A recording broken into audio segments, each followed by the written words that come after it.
Welcome back to my channel. ये हमारी strategic management series का पार्ट 4 है। आई होप आपने पहले के पार्ट देख लिए होंगे। आज हम पढ़ने वाले हैं व्यू रचनात्मक गठजोड़, विलय एवं अधिग्रहण तथा इनसे रिलेटेड व्यू रचनाएं। सबसे पहले हम जान लेते हैं कि गठजोड़ क्या होता है।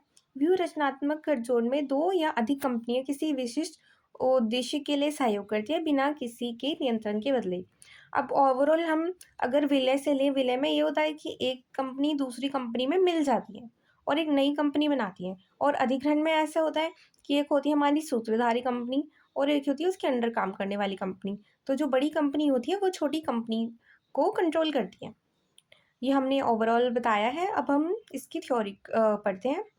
थॉमसन एवं स्ट्रिकलैंड के अनुसार व्यू रचनात्मक गठजोड़ फर्मों के बीच सहकारी व्यवस्था है जो कंपनी के बीच सामान्य व्यवहार से कुछ ज़्यादा लेकिन विलय तथा संयुक्त साहस से कुछ कम है। व्यू रचनात्मक गठजोड़ के लाभ कि अगर हमने दो कंपनियों को या दो से ज़्यादा कंपनियों को मिलाया है तो उससे क्या लाभ होगा। मितव्यता, हमारे जो दो जगह खर्चे हो रहे थे वो हमारे अब एक जगह होने लगेंगे। ज़्यादा जगह हमारे जो हम ज़्यादा क्वांटिटी में सामान खरीदते थे अब और ज़्यादा क्वांटिटी में हम खरीद रहे हैं तो हमें उसका कुछ डिस्काउंट मिलेगा, तो इससे काफ़ी ज़्यादा हमारी बचत होगी। आधुनिक तकनीकी, जो हमारे पास कम रिसोर्स थे, हम अपने डेवलपमेंट नहीं कर पा रहे थे, हम रिसर्च नहीं कर पा रहे थे, अब वो हमारे पास सोर्सेज बढ़ेंगे, जो हमारी सेविंग्स है वो बढ़ेंगी, तो उससे हम तकनीकी अपना सकते हैं जो हमारा नए चल रही होगी।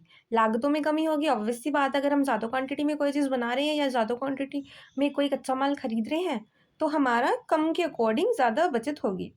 दीर्घकालीन पूंजी की आसानी से प्राप्ति, देखा जाता है कि जो छोटी कंपनियां होती हैं, उद्योग होते हैं छोटे, उनको अल्पकालीन लोन तो मिल जाता है, अल्पकालीन पूंजी की आसानी से प्राप्ति हो जाती है, लेकिन दीर्घकालीन की नहीं हो पाती। पर एक बड़ी कंपनी के लिए ये काम फिर भी कंपैरिजन में आसान रहता है। प्रतियोगी क्षमता का विकास, क्योंकि अब एक दो दो छोटी फर्में मिलके बड़ी बन चुकी है, तो उनसे क्या होगा, जो उनके कॉम्पिटिटर्स हैं उनके खिलाफ उनका एरिया बढ़ेगा, उनकी प्रतियोगी क्षमता का विकास होगा। आधुनिकतम प्रबंधकीय योग्यता तथा ज्ञान का प्रयोग, अब जिसमें जो नया रिसोर्स है हम उनको यूज़ कर सकते हैं, इससे हमारा एक तरह से डेवलपमेंट होगा ओवरऑल। अब विलय संविलय से क्या आशय, इनका मतलब क्या है। कंपनी के विलय का अर्थ है दो या दो से अधिक कंपनियों का एक नई कंपनी में विलय करना, जिससे दोनों कंपनियों का अस्तित्व समाप्त हो जाता है और एक नई कंपनी बनती है। विलय तब होता है जब किसी कंपनी को किसी दूसरी कंपनी के साथ कारोबार में शामिल होने में कोई फायदा मिलता है, जैसे शेयरधारक मूल्य में वृद्धि। अब कोई भी कंपनी दूसरी कंपनी में कब मिलेगी, एक तरह से उनका नाम बदल जाएगा। जब वे दो कंपनियां एक साथ जुड़ रही हैं उनका नाम बदल जाएगा, पर वो क्यों मिलेगी, जब उसको कोई प्रॉफिट होगा। अब वो प्रॉफिट कुछ भी हो सकता है, जो उस कंपनी के ओनर को ठीक लगेगा वो अपनी क्या करेंगे, दोनों कंपनियां उनका एक तरह से अस्तित्व, उनका सिर्फ नाम चेंज हो जाएगा और एक ग्रुप के रूप में या फिर एक नया नाम जो उन दोनों कंपनियों को कंबाइन करता है उसके रूप में एक नई कंपनी बन जाएगी। अब जो फर्म कंपनीज मिल रही हैं, विलय कर रही हैं, उनके दृष्टिकोण से क्या लाभ होंगे। विलय एक समापन कार्यनीति के रूप में, अगर कोई कंपनी खत्म होने वाली थी, अब उससे बेटर है क्या होगा कि वो एक नई शुरुआत कर दे। साथ में वो उस कंपनी को बंद करना चाह रहे थे, उनके प्रोडक्ट इतने अच्छे नहीं चल पा रहे थे, पर उनको ऑफर आया कि आप हम दोनों मिलके अपनी ग्रोथ इम्प्रूव कर सकते हैं। भावी विकास की संभावना है, क्योंकि हम अब अपनी डेवलपमेंट कर सकते हैं, हम एडवांस चीज़ों को यूज़ कर सकते हैं क्योंकि हमें इन्फॉर्मेशन मिलेगी, हमारे पास रिसोर्सेज बढ़ेंगे। संतुलन विकास को लाने में सहायक, क्योंकि अब जो हमारी जो दो कंपनियां मिल रही हैं और जो नई कंपनी बन रही है उसको हम एक तरह से शुरू से कर सकते हैं। उसमें हम जो हमारी गलतियां पहले कंपनी में रही थी उन्हें ना दोहराते हुए विकास को बढ़ा सकते हैं। छोटी कंपनियों के लिए वरदान है, क्योंकि अगर वो दूसरी कंपनी से मिल रही तो क्या होगा, जो उनका ओनर होगा वो एक्सपीरियंस्ड होगा, उनको काफ़ी सारे बेनिफिट्स मिलेंगे। पारिवारिक फर्मों के लिए सुनहरा अवसर, क्योंकि जो पारिवारिक फर्म होती है उसमें विविधीकरण किया जाता है, यानी कि बहुत सारे प्रोडक्ट के लिए अलग अलग ग्रुप्स यूनिट्स बना दी जाती हैं। अब उनके लिए क्या होगा, वो अपने आप को एक्सपेंड कर पाएंगी, बढ़ा पाएंगी, तो उनके लिए एक सुनहरा अवसर है। अब बाह्य वृद्धि व्यूहरचना क्या है।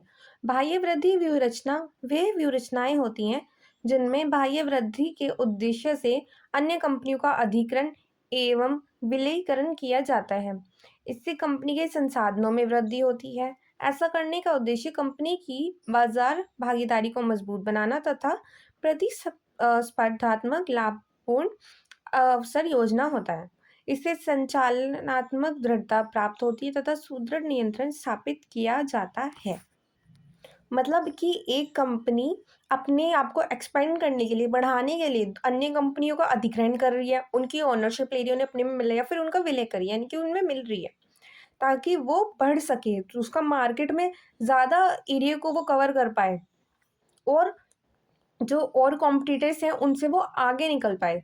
तो बाह्य वृद्धि का मतलब है कि वो अपने सोर्सेज ना बढ़ाते हुए अपना एरिया बढ़ा रही है, वो अपने प्रोडक्ट नहीं बढ़ा रही, पर वो चाहती है कि वो ज़्यादा मार्केट कवर कर पाए। एक तरह से वो अपनी परसेंटेज बढ़ाना चाहती है कि अगर मैं पहले 10% मार्केट को कवर करती थी, अब मैं 20% करूँ। तो इसी को कहते हैं बाह्य वृद्धि व्यूह रचना। अब आता है संविलय तथा अधिग्रहण व्यूह रचना। संविलय तथा अधिग्रहण में दो या दो से अधिक कंपनियों का एकीकरण किया जाता है, यानी कि दो या दो से अधिक कंपनियां मिलकर एक नई कंपनी बन रही है।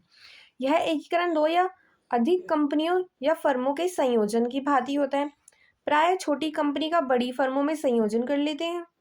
विलय में विलयन में समान फर्मों का संयोजन किया जाता है, जबकि अधिग्रहण में एक कंपनी दूसरी कंपनी को क्रय कर लेती है।